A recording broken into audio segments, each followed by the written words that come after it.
looking towards more so the future outlook, we got NBA prospects coming up now. A lot of people are declaring for the draft.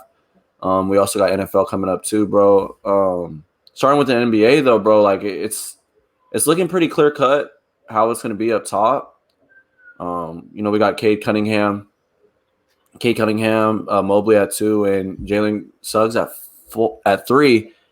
But I just wanted to see what you think about this stuff right now. Like a lot of people are committing and stuff right now, with the draft and eligibility and stuff. But I just want to see what you think.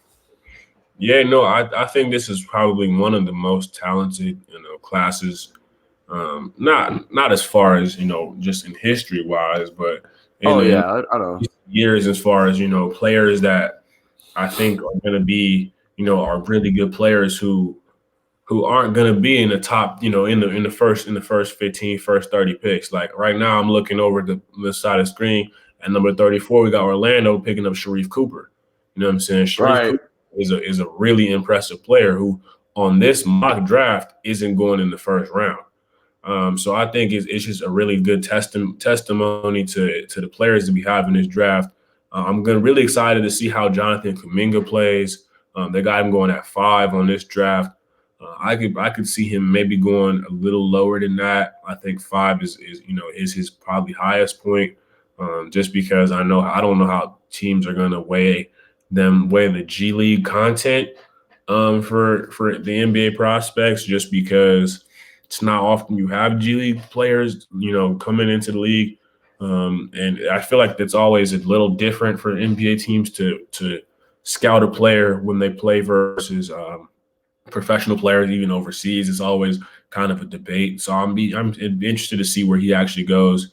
Scotty Barnes is legit, and your boy Scotty on Instagram. I remember I used to have the same kind of name, even though it was never on purpose. But yeah, he's legit. And I'm really excited to see how he plays. If he goes to the Thunder, that'll be a great team for him to play with Shai Gilgeous. And what's that other dude they got? The young little, I forgot his name. Anyway, Dort. Nah, Dort is the clock, but I'm talking about the slim European dude. It's like Alexei. Yeah, I know who you're talking about. Pokoskov is whatever. I forgot how to say his name. Yeah, because my mind wants to say Danny. But no, I know who you're talking about though. I know. Yeah, he's a European player. So that would be good because the Thunder are definitely building up a young squad, young talent. So I'd be interested to see how he plays there. But we kind of I think that I'm really excited to see how Evan Mobley's game transfers. You know what I'm saying? Because he was just such a center. He had a great year at USC for his only year in college, bro. Yeah, they had some pretty good centers in college ball this year. You had Luke Garza out at Iowa State. I mean, not Iowa State, Iowa. Iowa, yeah. It was a senior, you know what I'm saying? So he's done his 4 years essentially. He's not a polished product as far as his NBA, talent wise, but he's a polished product as far as players coming into the league because he's done the 4 years and he's been a pretty good player in his 4th year. So he's kind of one of those players I can see having an impact on the game right now.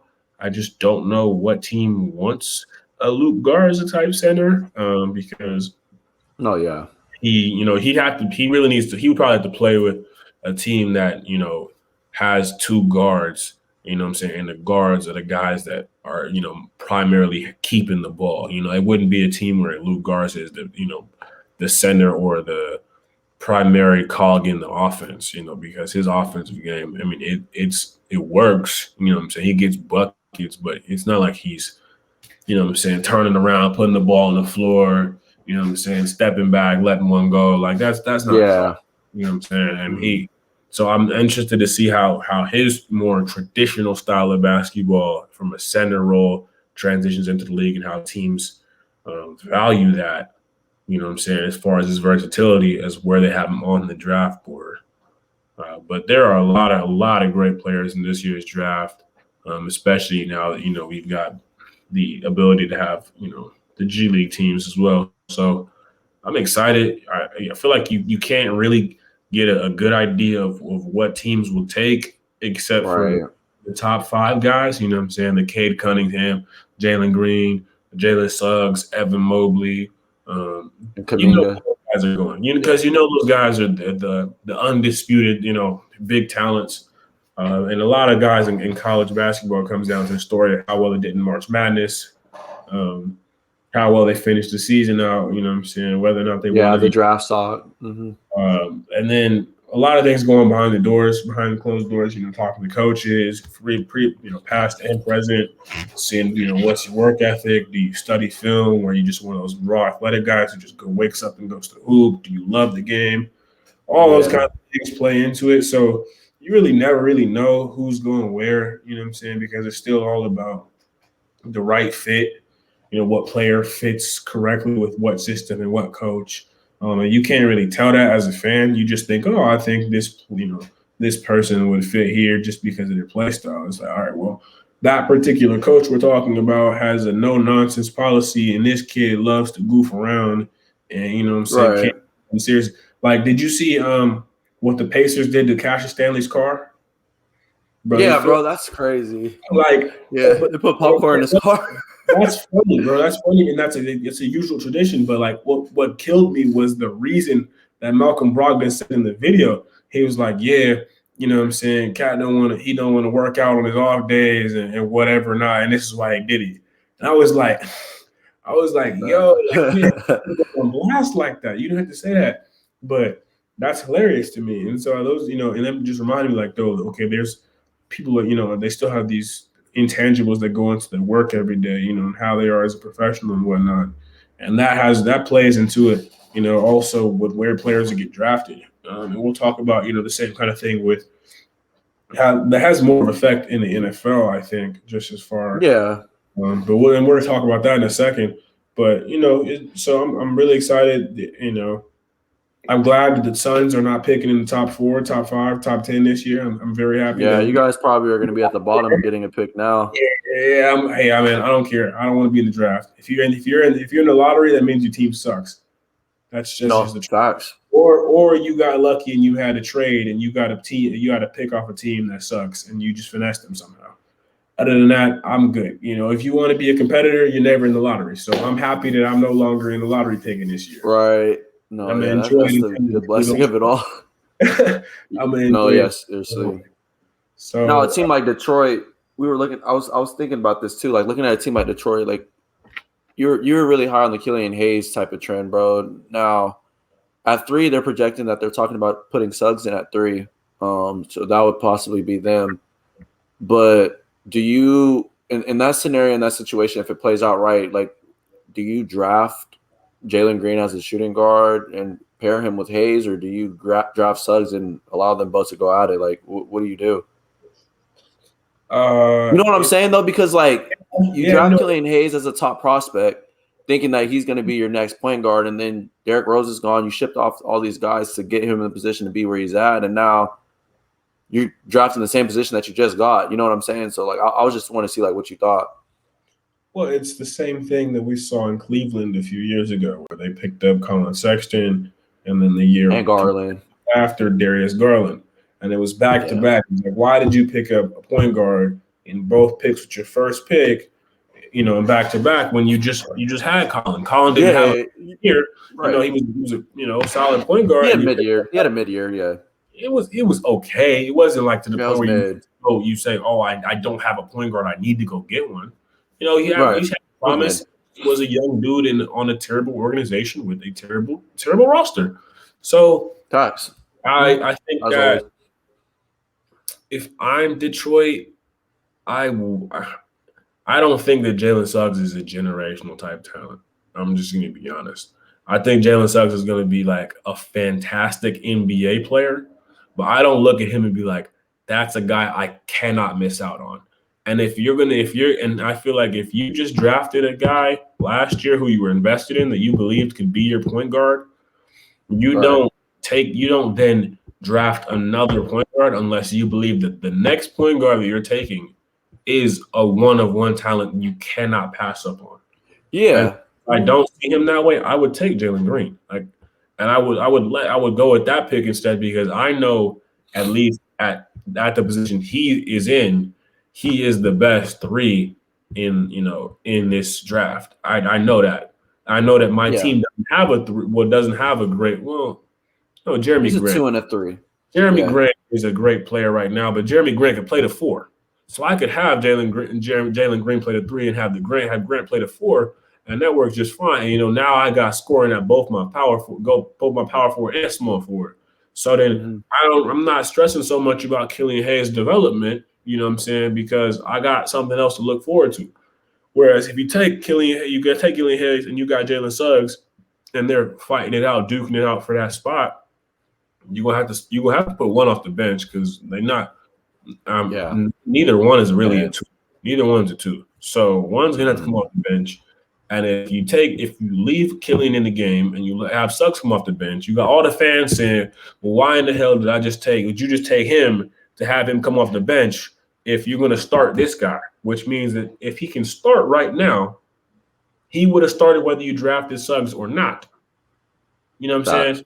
So that means that if you draft Suggs has to be better than Hayes. You cannot have Hayes beat out Suggs for the starting role, because then what was the point in drafting Suggs? Because you haven't filled any other holes. You just added another part. And Detroit's not that stupid of an organization. I don't think they're that dumb. I think that's one of those things where it just looks nice. It's like, he was in a national championship game. He's a great player. You can't it's like kind of disrespectful too low. But in terms of politics and the way players fit, it's not always about being the best player. It's about being the best fit for a team. You know what I'm saying? There are players who don't go where they should go because their team doesn't feel like they're a great fit.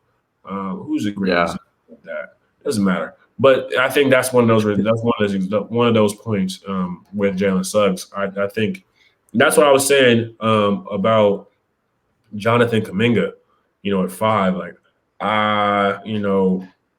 I think it's a question mark, but it's a high volume player, But I think he's a lethal threat.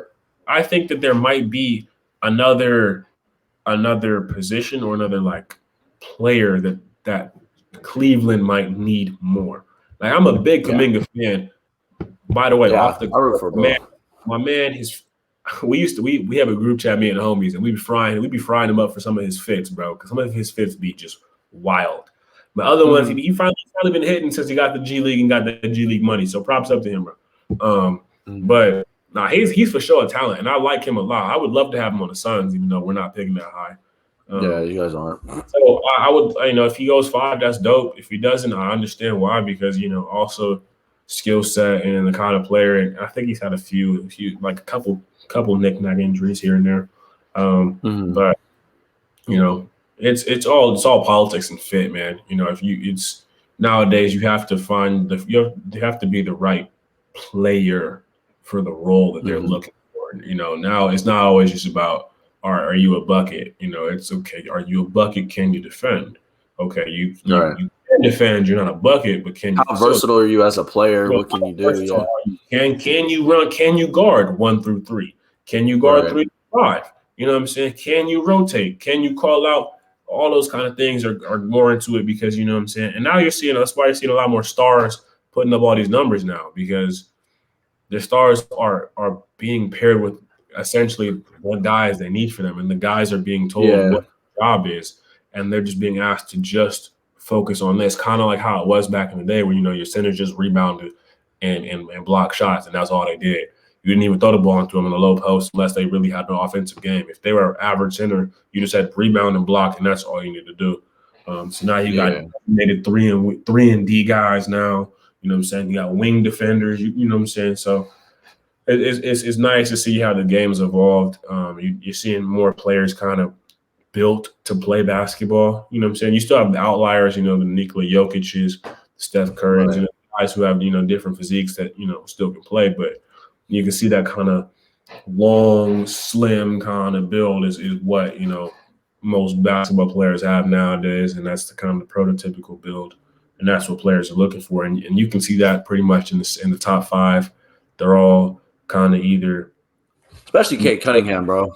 Yeah, Cade Cunningham. Cade Cunningham's going to be a turnaround player, bro. I'm really hoping that he can be the person that Houston drafts and can develop into like a really all around great player. Kind of like he might not be Harden, obviously, but at the same time can be an effective playmaker for the team. You know?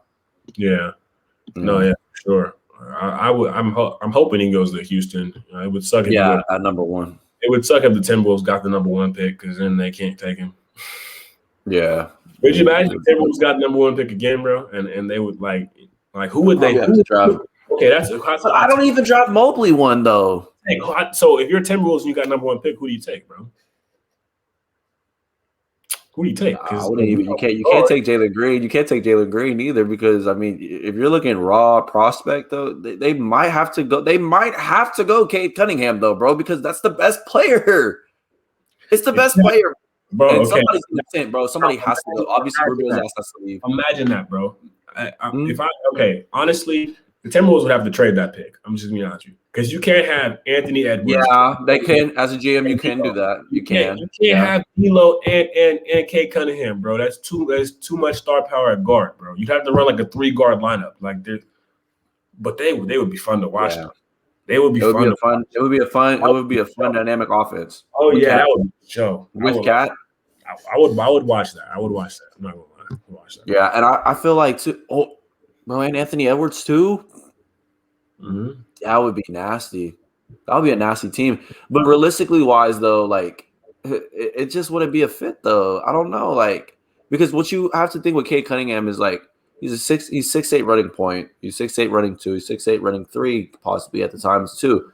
But at the same time, bro, like your concern with that goes is that who is he going to be able to create for? Because I mean, D'Lo functions on his own. You know what I'm saying? He can play off ball, but at the same time, he mainly functions on his own. But I don't know what the outlook of Minnesota is like. It's kind of good that they sold their team finally, and I feel like they're going to be going into a better direction moving forward. But at the same time, there's still a lot of filling holes and voids that they need to like figure out, bro. Like the whole Ricky Rubio addition, like we've been talking about that, like that's questionable. Their front court with Cat, like he's by himself down there. Like they still need to figure out some things in areas that are kind of weak, you know.